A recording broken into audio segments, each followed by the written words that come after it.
Argentina, Cultura, Economía y Política, por Sergio Andrés Ardila Caicedo. En esta ocasión vamos a explorar y analizar la economía, la política y cultura de Argentina desde el siglo XX hasta la actualidad. Argentina en el siglo XX. La generación del 80. Se denominó así a los políticos que gobernaron entre 1880 y 1916. Esta generación fue la que dio inicio a la época de agroexportación e insertó a Argentina en el mercado mundial. De allí que empezaran a llamar a Argentina el granero del mundo. En los 43 años previos a 1914, el PIB había crecido a una tasa anual del 6%, la más rápida registrada en el mundo. En esta generación podemos destacar también sus aportes a literatura con corrientes realistas y naturalistas. Algunos novelistas destacados son Eugenio Cambaceres y Carlos María Ocantos. Los gobiernos radicales. En estos gobiernos se amplió la participación ciudadana, se fortaleció la democracia, se nacionalizó el petróleo y se infundió la enseñanza universitaria. Durante este periodo se produjeron algunas protestas debido a las condiciones de vida de los trabajadores. Una de estas es la Semana Trágica, que resultaron en la detención y muerte de centenares de trabajadores. Década infame. Argentina no creó las instituciones necesarias para proteger su joven democracia del ejército, por lo que su país se volvió propenso a golpes de Estado.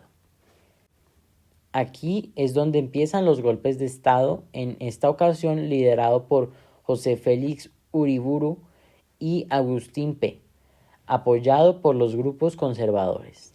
Durante este periodo se volvió a ver el fraude electoral y la exclusión política. En 1933 se firmó el Pacto Rocca-Rusimán con Inglaterra, que aumentó la dependencia argentina con este país. El movimiento peronista. En 1943, un grupo de militares nacionalistas dio un golpe de Estado y derrocó al presidente Castillo.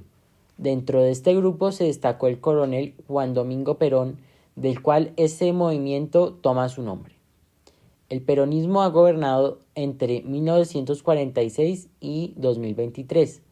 De esta manera continúa con algunas excepciones como lo son las elecciones de 1983, 1999 y 2015. Además de los dos golpes de Estado que tuvo en 1955 y 1976. El peronismo inicial. Perón ejecutó una política orientada a mejorar la legislación laboral y social. Durante sus dos presidencias, de 1946 a 1952 y 1952 a 1955, Perón ejerció el poder limitado el accionar de la oposición y censurando a la prensa. También desarrollaron junto a Eva Perón programas sociales como la constitución de hospitales, escuelas, hogares para niños y ancianos y ayuda económica para los más pobres. El inicio del declive de la economía. Los Perón construyeron una economía cerrada que protegía sus industrias ineficientes. Además de esto, Argentina aumentó los gastos sin poder financiarlos. Los Perón nacionalizaron el Banco Central para poder imprimir dinero, lo que disparó la inflación. Revolución Libertadora. Un nuevo golpe de comando puso al ejército, representado por Pedro Eugenio Aramburu, y a Marina, representada por Isaac Rojas, a la cabeza de un gobierno cuyo objetivo era eliminar al peronismo de la vida nacional. El decreto 4161 y los fusilamientos de junio de 1956 se combinaron con la reforma de la Constitución y la implementación de un proyecto económico liberal ideado por Raúl Prebisch, que buscaba desmontar el modelo peronista y lograr la estabilización económica con el respaldo del FMI. Frondizi e Iguía. Arturo Frondizi llegó al gobierno tras sellar una alianza con Perón. Sin embargo, la contratación de empresas extranjeras para la extracción de petróleo y la gestión de un crédito del FMI no tardaron en provocar la hostilidad del peronismo. Para hacer frente a las manifestaciones de descontento, el gobierno puso en marcha el Plan Conintes, que otorgó al ejército la facultad de arrestar, detener e interrogar a gremialistas y opositores. Las elecciones presidenciales de 1966, con proscripción del peronismo, llevaron a la presidencia a Arturo Iguía, de la Unión Cívica Radical del Pueblo. La anulación de los contratos petroleros, la ley de medicamentos y un aumento en la inversión en salud y educación cosecharon hostilidad en el empresariado. El peronismo, especialmente su base sindical y la prensa, llevaron adelante una fuerte campaña contra el líder radical. Revolución Argentina. El general Juan Carlos Onganía aplicó con el apoyo del FMI un fuerte programa liberal orientado a satisfacer los intereses de los grandes grupos económicos, al tiempo que bajo los auspicios de la doctrina de la seguridad nacional impulsada por Estados Unidos, convirtió la persecución del peronismo en la del comunismo y las guerrillas. Implantó una rígida censura que alcanzó a toda la prensa y a todas las manifestaciones culturales, incluyendo la intervención de las universidades y la expulsión de profesores opositores, que derivó en lo que se conoce como la fuga de cerebros. Sin embargo, las movilizaciones estudiantiles, las insurrecciones populares, como el Cordobazo y la organización guerrillera, debilitaron al gobierno, provocando un golpe interno. En junio de 1970 asumiría Roberto Levingston, de corte nacionalista, que no lograría contener las protestas populares y la actividad guerrillera. Una segunda manifestación popular en Córdoba, conocida como el Viborazo, dio por tierra con este nuevo gobierno.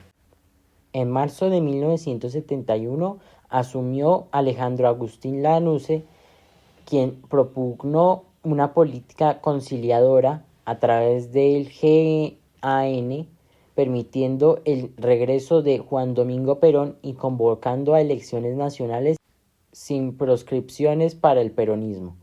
En marzo de 1973, el triunfo sería para los candidatos de esa fuerza, Héctor Cámpora y Vicente Solano Lima. Vuelta de Perón. Entre 1973 y 1976 gobernó nuevamente el peronismo, con 4 presidentes: Cámpora, Lastiri, Perón e Isabel Perón, quienes intentaron retomar algunas de las medidas sociales del primer peronismo, como el impulso de la industria y la acción social, el mejoramiento de los sueldos y el control de precios. Pero los conflictos internos del movimiento peronista y la guerrilla, sumados con una crisis económica mundial de 1973, complicaron la situación, que se agravó aún más con la muerte de Perón en 1974 y la incapacidad de su sucesora, Isabel Perón, de conducir el país. Esta crisis fue aprovechada para terminar con el gobierno democrático y dar un nuevo golpe militar que contó una vez más con el amplio respaldo civil. Proceso de reorganización nacional. La dictadura militar que gobernó el país entre 1976 y 1983 contó con el decisivo respaldo de los grandes grupos económicos nacionales y el financiamiento permanente de los grandes bancos internacionales y los organismos internacionales de crédito, como el Banco Mundial y el FMI. El saldo de su gestión fue el de más de miles de muertos y desaparecidos, centenares de miles de exiliados, la derrota del ejército argentino en Malvinas, la multiplicación de la deuda externa por 5, la destrucción de la gran parte del aparato productivo nacional y la quiebra y el vaciamiento de la totalidad de las empresas públicas a causa de la corrupción de sus directivos y la implementación de una política económica que beneficiaría a grupos económicos locales y extranjeros. Raúl Alfonsín. Empujado por la fuerza de los organismos de derechos humanos que nacían tras la feroz represión militar, el líder radical abrió las puertas a las denuncias y a una primera investigación sobre los crímenes cometidos durante la dictadura. Eso permitió que fueran juzgados las cúpulas militares en el juicio a las juntas. La política de derechos humanos de Alfonsín fue severamente atacada por amplios sectores militares que produjeron el movimiento Cara Pintada. Alfonsín y la hiperinflación. Con el creciente poderío de los grupos financieros y un mecanismo de endeudamiento externo incontrolable, no logró reencauzar una economía desindustrializada y anémica. Con varios intentos fallidos de controlar la inflación, como el Plan Austral, con escaso apoyo social frente al peronismo conspirativo y con los grupos económicos en contra. La hiperinflación obligó a Alfonsín a renunciar antes de tiempo.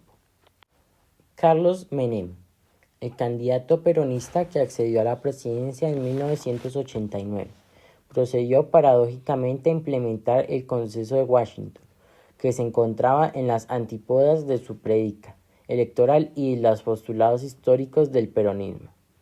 La privatización de empresas estatales como la YPF, Aerolíneas Argentinas, Entel, Gas del Estado, entre otras, fue acompañada por una apertura indiscriminada del mercado a los productos y capitales extranjeros y un fortalecimiento de relaciones con los Estados Unidos.